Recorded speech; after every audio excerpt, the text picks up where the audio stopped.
ولا تقولوا لمن يقتل في سبيل الله أموات بل أحياء ولكن لا تشعرون صدق الله العظيم। আজকের দিনটি একটি বেদনাদায়ক দিন, ঐতিহাসিক দিন। 28শে ফেব্রুয়ারি বাংলাদেশের ইতিহাসে একটি রক্তাক্ত দিন। আমরা অনেকগুলো দিন নিয়ে, দিবস নিয়ে উদযাপন করি এবং সেগুলো উদযাপন করা দরকার, কিন্তু 28শে ফেব্রুয়ারি বাংলার জমিনে যেভাবে রক্ত ঝরেছে, যেই গণহত্যা হয়েছে, যেই শিশু হত্যা হয়েছে, সর্বস্তরের নাগরিকদেরকে যেভাবে হত্যা করা হয়েছে, সেটা নিয়ে যেভাবে আলোচনা করা দরকার ছিল পাবলিক পরিসরে, সে আলোচনাগুলো হয়নি। 2013 সালের 28শে ফেব্রুয়ারি আল্লামা দেলোয়ার হোসেন সাঈদী হুজুরের রায় পরবর্তী সারা দেশের মুক্তিকামী ছাত্র জনতা রাজপথ নেমেছে। সেদিন খুনি হাসিনা এবং তার পেটোয়া বাহিনী, একই সাথে নিষিদ্ধ হইত ছাত্রলীগ, যুবলীগ, আওয়ামী লীগ, পুরো রাষ্ট্রযন্ত্রকে এক করে দেশের নাগরিককে গণহত্যার জন্য তারা লেলিয়ে দিয়েছে। আমরা দেখতে পেয়েছি একদিনে প্রায় শতাধিক মানুষকে হত্যা করা হয়েছে, হাজার হাজার মানুষ পঙ্গু হয়েছে এবং এটা সপ্তাহব্যাপী গণহত্যা সংগঠিত হয়েছে। প্রায় 2 শতাধিক নাগরিক হত্যা করা হয়েছে এবং প্রায় হাজার হাজার নাগরিকদেরকে পঙ্গু করা হয়েছে। এখন অসংখ্য আমাদের ভাই বোনরা তারা হাসপাতালে পেতে কাতরাচ্ছেন, চোখ হারিয়েছেন, হাত হারিয়েছেন, পা হারিয়েছেন। তো এই যে 28শে ফেব্রুয়ারির যে লিগাসি, যে আজাদির যে লড়াই, আগ্রাসনের বিরুদ্ধে, আধিপত্যবাদের বিরুদ্ধে যে সংগ্রাম, যে লড়াই আমাদেরকে শিখিয়েছেন আমাদের নেতা আল্লামা দেলোয়ার হোসেন সাঈদী হুজুর, সেই লড়াইয়ের উপর ভিত্তি করে কিন্তু 24শে জুলাই বিপ্লব হয়েছে।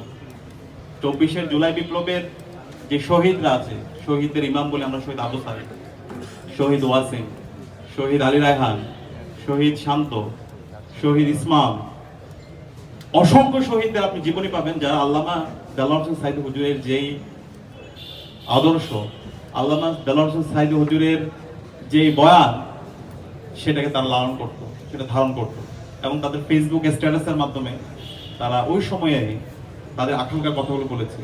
আল্লামা দেলোয়ার হোসেন সাঈদী হুজুরকে যখন শহীদ করা হচ্ছিল, তখন শহীদ ইসমাম বলেছিল, আল্লাহ তুমি আমাকে এভাবে শহীদ করো, এই বাংলায় যেন আমি আজাদি এনে দিতে পারি।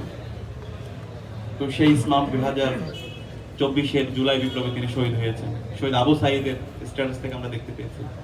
তো এই যে জুলাই বিপ্লব, এই জুলাই বিপ্লব এটা একদিনে হয়নি, এটা দীর্ঘদিনের মানুষের লড়াই সংগ্রাম আছে, অসংখ্য মানুষের রক্ত, তাদের স্যাক্রিফাইসের মাধ্যমে আজকে জুলাই বিপ্লব পেয়েছে।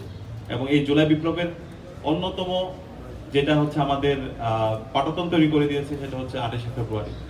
তো সেখানে এই 28শে ফেব্রুয়ারি নিয়ে, 28শে ফেব্রুয়ারি গণহত্যা নিয়ে আমাদের অনেক বেশি পাবলিক পরিসরে আলাপ হওয়া দরকার, কথা বলা দরকার।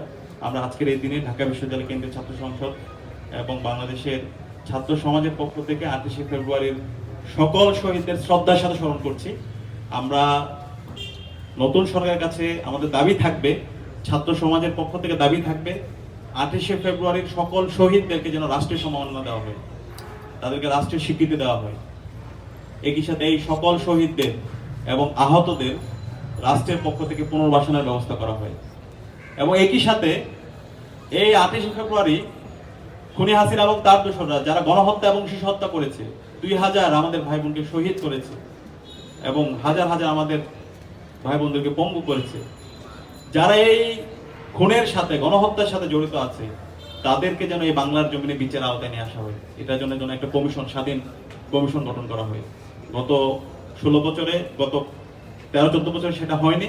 আমাদের প্রত্যাশা থাকবে নতুন সরকার এই কাজটি করব। এবং একই সাথে ওই সময়ে যারা জাতীয় নেতৃবৃন্দ ছিল, জাতীয় নেতৃবৃন্দদের বিরুদ্ধে বিভিন্নভাবে তাদের বিরুদ্ধে অপবাদ দিয়ে বিচারের নামে অবিচার করা হয়েছে, যেটা আমরা এটিএম আজহার ভাইয়ের রায় পরবর্তী বিচার বিভাগকে কোর্ট থেকে যেটি বলা হয়েছে, এটা বিচারের নামে অবিচার হয়েছে, একজনের বিচার অন্যজনের উপর দায় দিয়ে দেওয়া হয়েছে। সুতরাং এই আন্তর্জাতিক অপরাধ ট্রাইব্যুনালের বিগত সময়ে যে রায়গুলো হয়েছে, সেই রায়গুলো আবার রিভিউ হওয়া দরকার। এবং আমাদের আল্লামা দেলোয়ার হোসেন সাঈদী হুজুরকে সর্বশেষ মেডিকেল ক্লিনিং এর মাধ্যমে ওনাকে শহীদ করা হয়েছে, হত্যা করা হয়েছে। এই হত্যাকাণ্ডের সাথে যারা জড়িত ছিল তাদেরকে যেন এই স্বাধীন বাংলাদেশে বিচারের আওতায় নিয়ে আসা হয়, এটা আমাদের ছাত্র সমাজের দাবি, এটা আমাদের সবার গণদাবি। আমরা আশা করব অন্তর্বর্তী নতুন যে সরকার এসেছে সেই সরকার এই শহীদ, এই গণহত্যার বিচার এবং শহীদদের স্বীকৃতি, আহত এবং শহীদ পরিবারের পুনর্বাসন এবং একটি স্বাধীন কমিশন গঠন করার মাধ্যমে এই বিচার প্রক্রিয়া সুস্থভাবে বাস্তবায়ন করার জন্য তারা কাজ করবে। এবং এটির সাথে আল্লামা দেলোয়ার হোসেন সাঈদী হুজুর আমাদেরকে যে আজাদির লড়াই শিখিয়ে গেছে, যে ইনসাফের লড়াই আমাদেরকে শিখিয়েছেন, ভারতীয় আধিপত্যবাদের বিরুদ্ধে, আগ্রাসনের বিরুদ্ধে তিনি যেভাবে প্রতিবাদ প্রতিরোধ জারি রেখেছেন, সেই লড়াই সংগ্রাম যেন আমরা জারি রাখি, তার উদাত্ত আহ্বান জানিয়ে আমি আমার কথা এখানে শেষ করছি। আসসালামু আলাইকুম।